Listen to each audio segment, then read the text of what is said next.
The Packers preseason is almost here. We've got some news to share, changes to the show to cover, and more. All on this edition of your Packers Fan Podcast.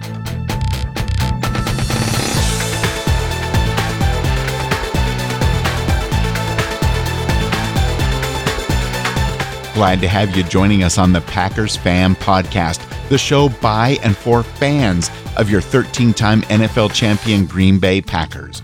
We're not yet affiliated with the Green Bay Packers or the NFL. Just saying.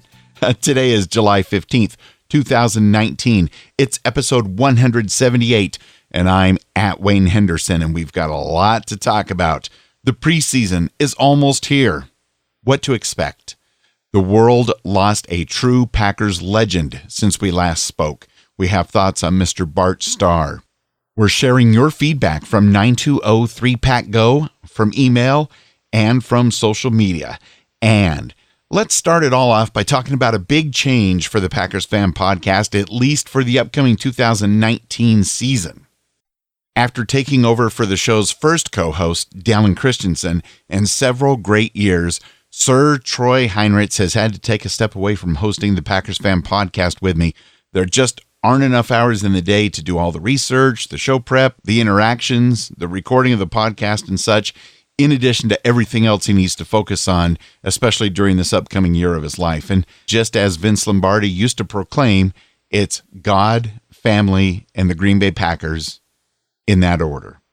So between Troy's day job, his church ministry work, the needs of his growing children, he understandably needs to devote this time to these very important priorities, especially this year.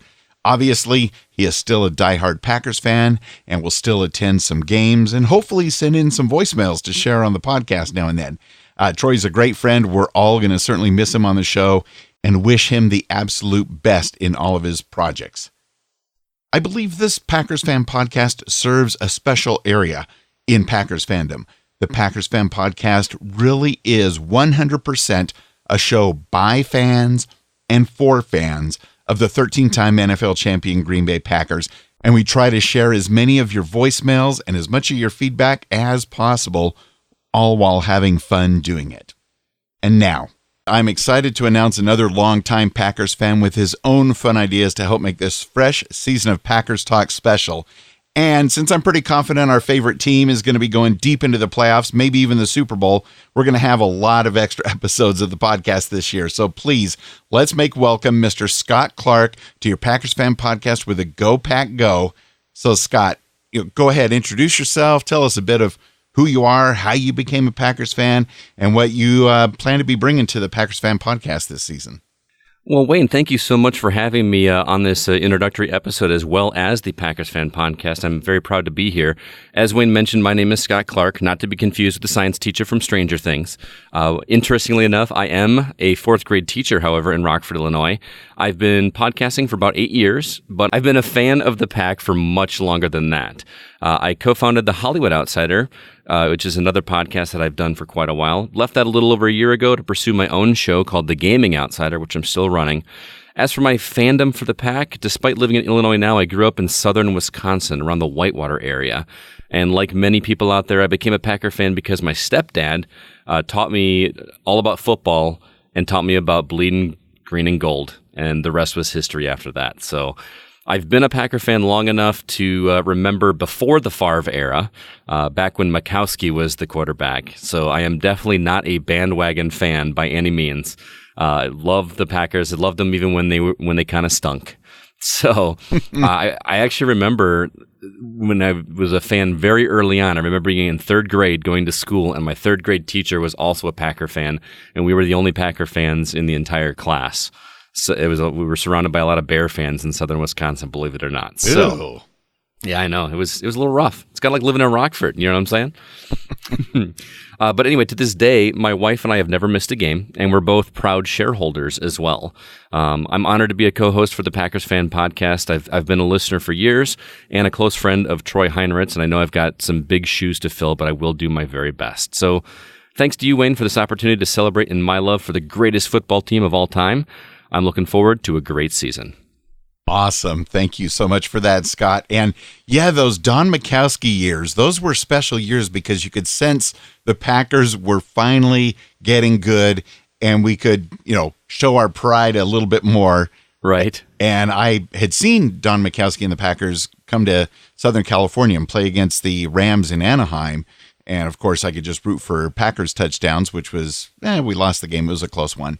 But a friend that I had that he was for whatever reason, he was a big Bears fan, probably because of all their success in the 80s, even though we're out here in Southern California. But he was a smart ass. When Majkowski got injured, he called me up and was just telling me, your Packers are screwed now without Don Majkowski. And, well, we all know what happened after that.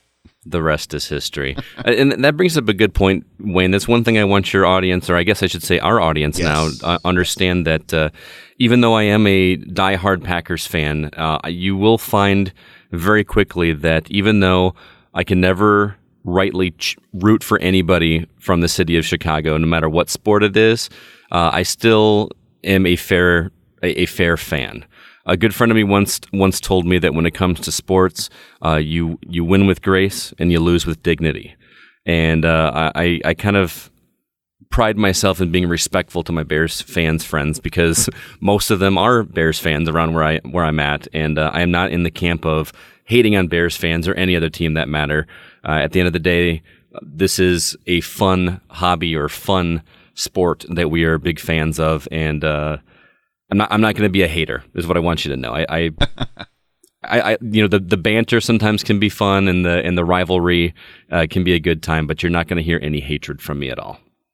That sounds fair enough. Yeah, we don't get too gnarly. We do try to keep things as light and fun as possible, as you've been hearing over the years. When it is Bears week, there will be some Bears jabbing, but not outright hate. And of course, Lions week and Vikings. Oh, those Vikings, but we'll get to them soon enough. So awesome. Let's get a few news items out of the way to get kind of a pulse of where some of the listeners are right now. And then the next thing you know, it's going to be family night and preseason and then the real games in, I think, 53 days from tonight as we're recording this. Yes, the countdown has begun on our Facebook group, that's for sure.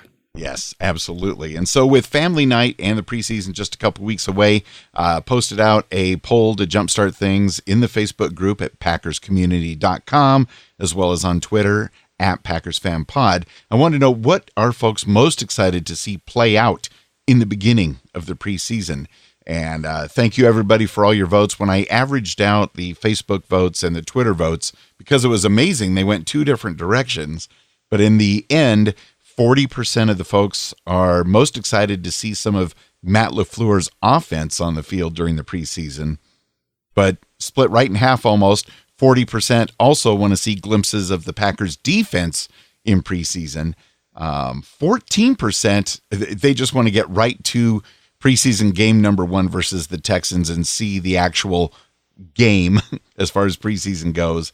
And then, I love how you said that in air quotes, by the way. Makes for great radio, but yeah. Game in air quotes is definitely accurate. But I am glued to the tube, and especially even family night. I find a way to watch it every year, and I know it's just a glorified scrimmage, but I am watching, and I'm like, oh, there's the Packers. There's Lambeau Field. Isn't it beautiful? And my wife, she's a big Packers fan too, so she's fine with watching family night and all the things that happen. It seems like every other year it gets put on hold midway through due to lightning, but hopefully not this year. That time of the year, for sure. And then we had Jared Kerr in the Facebook group added an option that I neglected to add of running the ball, and it ended up getting 6% of the vote. Which way are you leaning? What are you most excited to see family night in the first couple preseason games?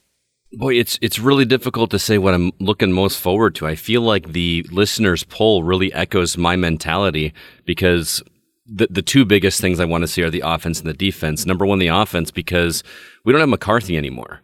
And I really want to see what LaFleur is going to be doing with the Packers.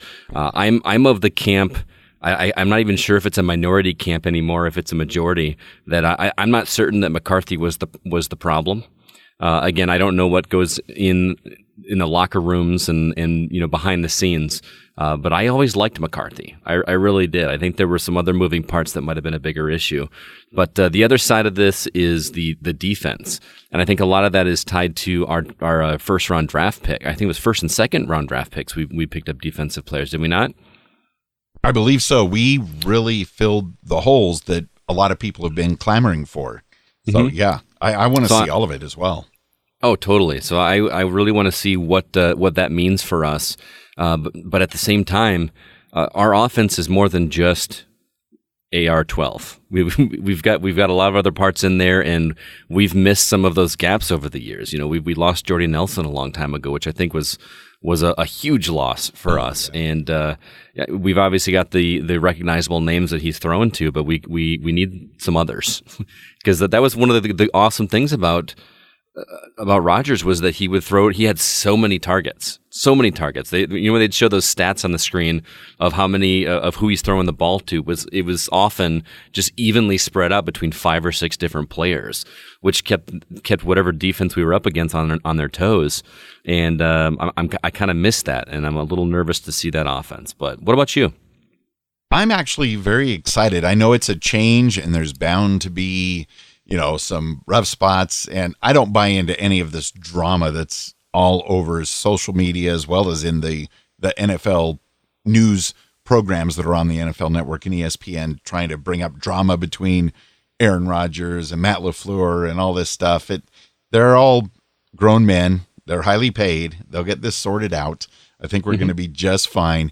And although we have been a bit down from time to time over the past few years on McCarthy, I did really appreciate him last season during the first part, especially the rough patches when Clay Matthews was getting called for just ridiculous penalties and just causing the Packers to practically lose games. And there was one in particular where McCarthy's his head turned red and it looked like he was going to explode as he was chasing an official down the field. And I'm like, that's what I want to see, as a coach that's fired up, standing up for the team. And, of course, we're going to miss Clay Matthews this season as well. It's going to be a new look defense, new look offense. And I guess we've got about 100 tight ends on the team. So this is going to be interesting. You're not wrong there. I like actually Jared's inclusion here of running the ball because, for the past several years, we've not been known as a running team. I mean, we've kind of hinged everything on Rodgers and then before that Favre.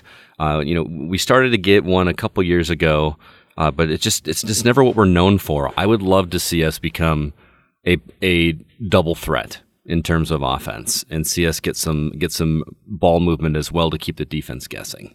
Yeah, and maybe that's where LaFleur will really help flesh things out. Like, look, we know we can throw the ball at will to any target we want, but since everybody else knows that's what we're going to do, let's keep them honest and let's actually focus on the ground game. It seems like in the past couple of years we do give up on it way too early in almost every single game, and then I do a face palm to the forehead. But it's a new season. Every team is 0-0, and after September 5th's game, the Packers hopefully will be 1-0, all alone in first place in all of the NFL since we play Thursday before anybody else. So that's just getting the fanboy out there. We do have a listener voicemail that we love to hear from you folks, especially during the season, but also during the preseason. Heck, even call us with your Packers Family Night reports. Give us a call at 920-3PACK-GO. Again, that's 920-3PACK-GO. In fact, just yesterday, we got a voicemail from Andre in LA sharing what he hopes to see on the field this season. Hey guys, it's Andre in LA. As always, go Pack Go. A couple things I'm looking forward to, I guess at the start of, the season or preseason. But obviously the defense, how improved will they be overall from a defensive stopping the run in the pass? And also from the offense, will it be a little bit more creative? I'm a big fan of Aaron Rodgers, but I'm not the greatest fan of the broken play system. I think it's a little too much of that. I'd like to see more short passes, more intermediate passes, and deep passes, or more running. I like to see, we have a great running back. I like to see them run the ball a little bit more consistently. Hopefully that's one of the things we get with the new coach. But really excited for the start of football season. at least training camp is a week away. So just want to hear your thoughts. I'm a big fan of the podcast. Andre in LA, go Pack, go. Thanks, Andre, for that call. I do appreciate it. He touched on a couple of things we mentioned already, including the defense and the running game. But I like what he also mentioned about the offense and how he wanted us to be a little bit more creative with the passing game, because I feel like the explosive plays are really what's been a big sales point for Aaron Rodgers over the years. But when he started, and one of the reasons I fell in love with him so early on was that he was much more of a fundamental quarterback than Favre was. Don't get me wrong. Favre was great, and Favre was a lot of fun to watch, but I appreciated how he kind of went back to basics when he took the helm. But as time has gone on, we've started to rely on his long, deep ball passes. And I'm with Andre. I want to see us slow and steady winning the race instead of just looking for those Hail Mary passes, those long passes. Do you agree? To an extent, I absolutely do, because we all love the Hail Marys, especially when they work. I saw 2 in a row at the playoff game against the Cardinals a couple of years ago. Eddie Lacy just couldn't run fast enough in overtime. But with that being said, I do think we need to spread it around so everybody doesn't know exactly what's going on. And the short, 10, 15-yard passes may not be all that exciting. I think the Packers can find a way to make it exciting. And I hate to bring up the Patriots, but that is kind of their bread and butter, and look at what they've done with it. So if we can have a little bit of everything, I think it's going to be for the best. And of course, the official training camp, like Andre said, does start, I believe, next week. It's hard to believe that they're not practicing every day already with, family night and preseason week 1 being so close, but they did have the mini camps and voluntary OTAs and all that happy stuff. So I think they'll be ready, right? I sure hope so. They better be. Game 1's coming up quicker than we think. I mean, I know preseason's happening, but it's when it starts really mattering is like you said, September 5th, and that's what's most important. Yeah, since you're so close to the area, have you been to a Packers family night at Lambeau Field? Not Packers family night, but my wife and I try to go to at least one game per season, if not more. It's about a 3.5-hour drive for us. So like the Thursday night games and the Sunday night and Monday night games are just never going to work unless we get the day off for work the next day. But I've been told with very stern glares that I am not allowed to go to any Packer games without my wife because she's an even bigger fan of the Packers than I am. You should see, it's really fun to watch games with her because nice. She loves to scream and yell at the TV, and I'm just like, that's my girl. That's my girl. And it's great the Packers have Kenny Clark now to represent the Clark family on the field. Yeah, I should actually share that picture with everybody in our group because I got an awesome shot of my wife and I overlooking Lambeau Field with our Clark jerseys on. Because our last name is Clark, it just made sense for us to get Clark jerseys. So I've got my arm around her, and we were actually, it was on a game when he got injured, and we were it was just a concerning little moment, and I put my arm around her, and we were watching it, and actually tweeted it at him later on. So it's a really, really cool picture. I'll be sure to share it with you. Awesome. Again, that's PackersCommunity.com. That'll take you right to the Facebook group. We've also got an email. This one comes from Caleb. He says, "Hey guys, this is Caleb, Kathy, and Roy Fisher from Titletown, USA. Just wanted to say we can't wait for our green and gold to start playing again, especially Aaron Rodgers and our new draft picks.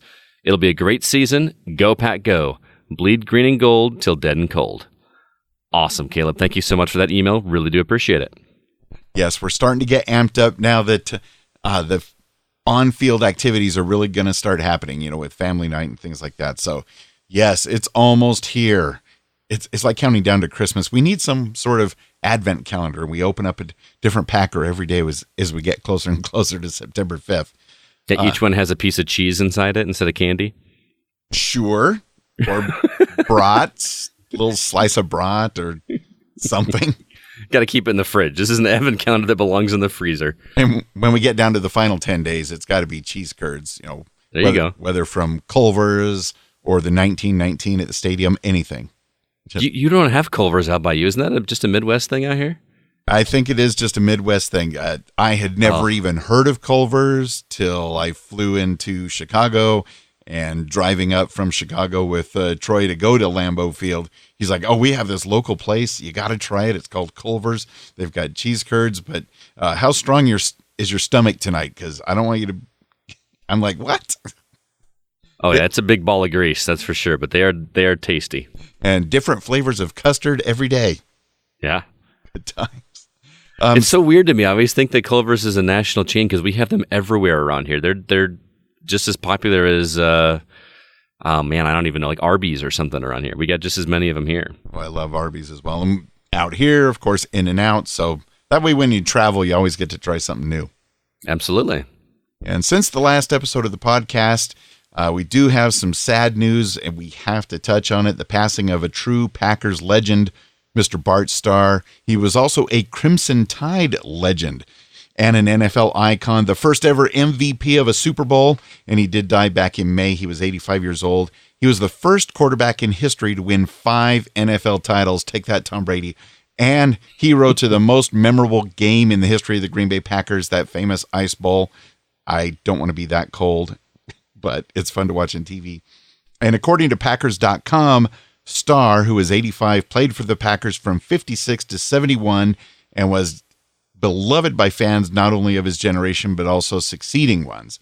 And along with being a Pro Football Hall of Famer and among a small pantheon of Packers all-time greats, he was the franchise's #1 role model in the eyes of many. Maybe the most popular player in Packers history, Starr was eulogized for being a consummate professional, a good Samaritan, and a top role model. And I just can't believe Bart Starr, the Bart Starr, is gone. It is a bummer. I've never had the luxury of meeting him in person, just seeing him on television. I never got to see him play for obvious reasons. I wasn't quite alive yet, but definitely a legend in his own mind. The closest I've ever gotten to him, my next door neighbor is a diehard Packer fan, so he and I get to talk every once in a while. And one of the last games that he went to, he was actually there in attendance, and he got to meet him in person, shake his hand, and thank him. So I feel you'd be hard pressed to find anybody that is a fan of football that doesn't know who Bart Starr is. And like the read that you just had there, just an exemplary guy. And I feel like that is lacking in a lot of athletes nowadays. Athletes used to be someone that almost all of them could be looked up to. And that's kind of sad, but it's still nice to look back at a great guy like Bart Starr and remember those good old glory days.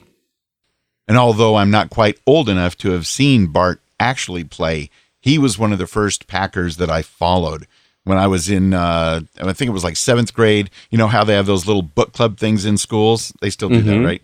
And you buy those like abridged paperbacks and you get to pick out 3. Mom gave me some allowance. I got one on the history of the great Green Bay Packers. And at that time, it was probably about 5 or 6 years after the Lombardi era. So the Packers weren't what they once were, but they were still fresh in everybody's mind. It was great to get this little book and read the still great, but brief compared to what we have now, history of Lombardi and Starr and all that. So I just have been following the Packers ever since. There were, of course, during high school and college, you kind of spread out to other areas of interests and then came back to them during the Don Majkowski years. And I thought it was so cool as a kid. I thought, Bart Starr was our quarterback, and now he's our coach? This is amazing. Even though things didn't work out quite as well in the coaching side of things. Right.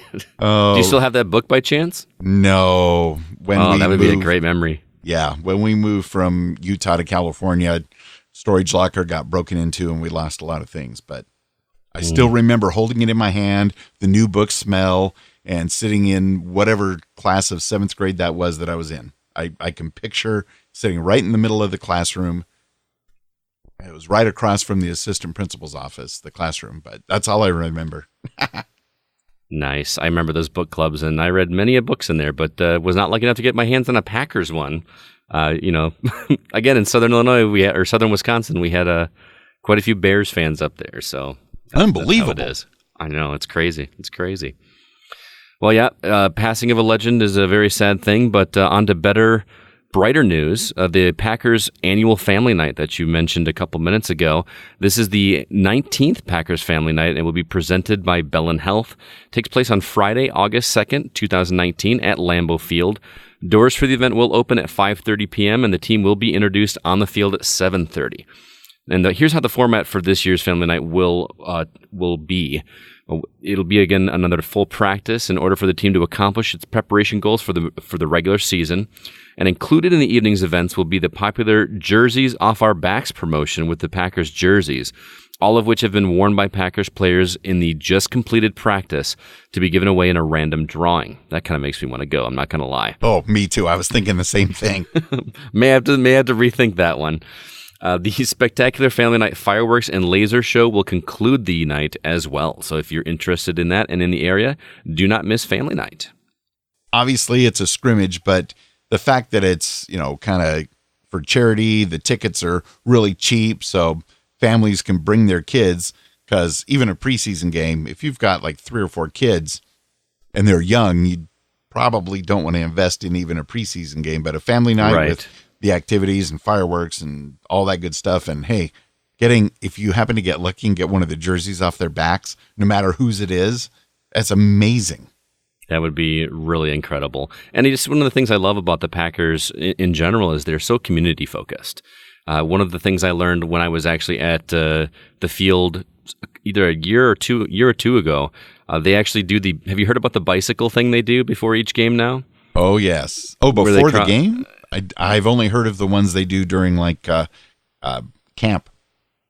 Oh, was it just during camp? I thought the tour guide that we talked to said it was like on game day. Oh, it might be game days too. They actually line up and ride their bikes across the street with like all the community, and like people come from all over the place with their bikes to do this. Maybe I'm mistaken about it being during game week, but still, it's just such a great, awesome thing to do for the community. Yeah, imagine being a 10-year-old taking your bike to the stadium, and Darnell Savage rides it across the street for you.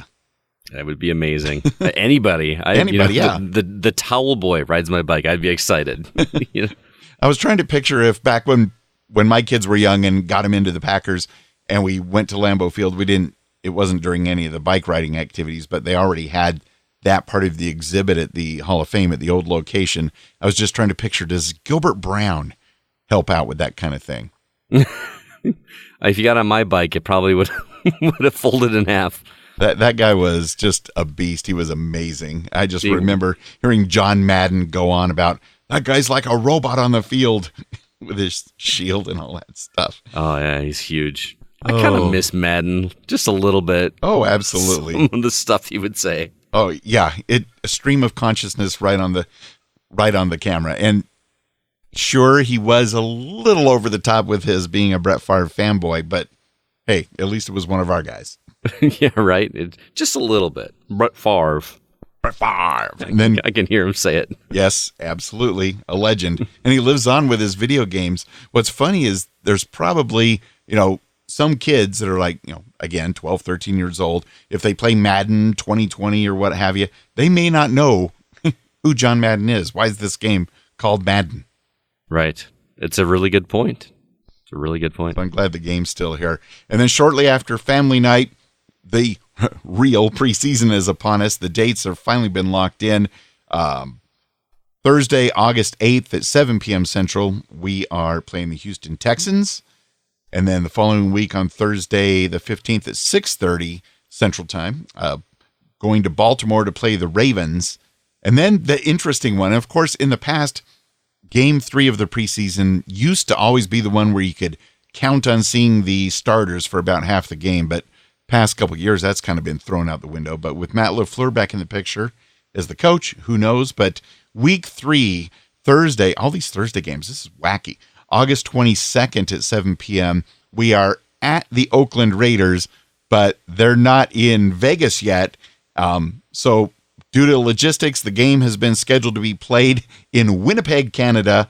The Winnipeg Blue Bombers of the CFL announced that the game will be played at their IG Field, which was built. It's fairly new, built in 2013, and holds 33,000 people. So I think that would be, as far as a preseason game, lots of reasons to go to that one. Yeah, it's a good excuse to update the old passport for sure. Yeah, go to a fairly new stadium and go across the border, and it's actually much closer to Green Bay than it is to Oakland or Vegas. So yeah. I think we're It's going to be kind of like a home game. Yeah. So hopefully the starters will get to play a lot and then wrap up the preseason 1 week later on the 29th at 5 p.m. versus the Kansas City Chiefs, who, of course, later in the season, we will have the big regular season game against Patrick Mahomes and the Chiefs. But so we're on Thursdays all 4 times during preseason, and then the first Thursday game to open up the regular season 1 week later. So get used to Thursday night, Scott. I'm going to have to, and it's important to note, too, you're reading these as, is that Central Time, CDT? That is 7 o'clock my time, not your time? Okay. Oh, yes. I was getting ready to think that was 7 o'clock your time. I was going to be a late game for me, 9 o'clock at night on a Thursday, but of course, it works. Some of them aren't shown live. But then again, do you get the Wisconsin stations that all Packers television usually broadcast them live?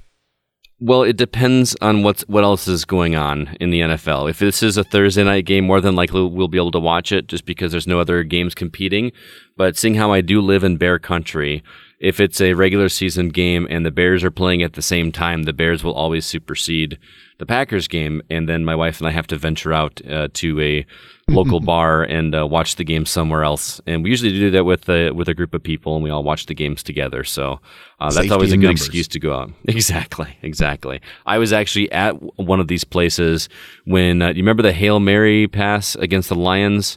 Where it had to have been like an 85-yard or something, and was it Finley that caught it in the end? Was it Finley?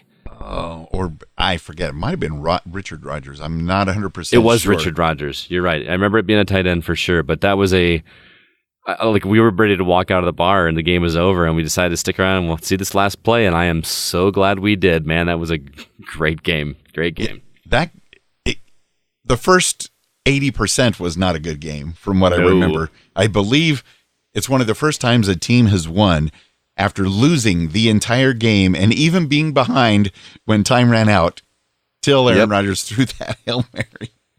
It was great. Oh, so hopefully we're going to get to see a lot of memorable moments like that this season as well. We want to remind you, in addition to subscribing to the podcast, be sure to join the Facebook group at packerscommunity.com because there's going to be a lot of talk, especially it really heats up once the regular season is close. That's just normal. That's how it is.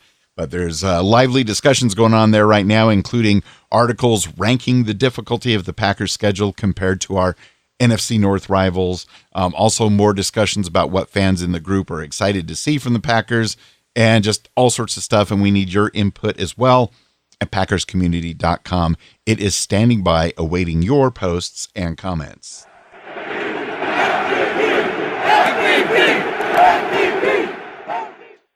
You are our MVPs. We want to thank the Patreon supporters of the program.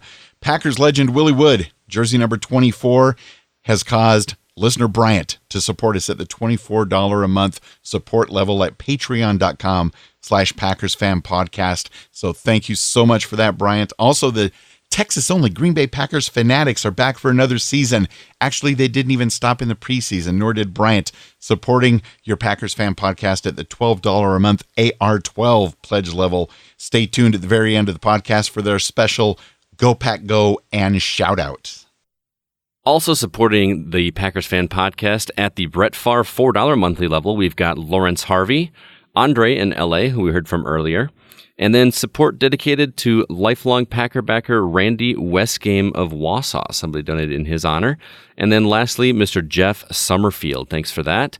We also want to give a hearty Go Pack Go to the Curly Lambeau $1 monthly supporters.